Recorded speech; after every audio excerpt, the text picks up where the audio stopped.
បងស្រណងខែកដឹកសង្សារក្រមុំបងហើយបងស្រណងខែកដឹក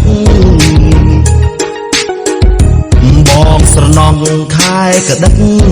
សង្សារក្រមុំបងហើយបងស្រណងខែកដឹកអោណាធ្លាក់ខ្យល់អើយរអឹកសង្សារក្រមុំបងហើយឡើងជីងរទេញសលៃអោណាធ្លាក់ខ្យល់អើយរអឹកសង្សារក្រមុំបងហើយឡើងជីងរទេញសលៃអោណាស្លៀកខៀនហើយអស៊ីដែកសង្សារក្រមុំបងហើយពាក់អាវទីឯកថ្មីអោណាស្លៀកខៀនហើយអស៊ីដែកសង្សារក្រមុំ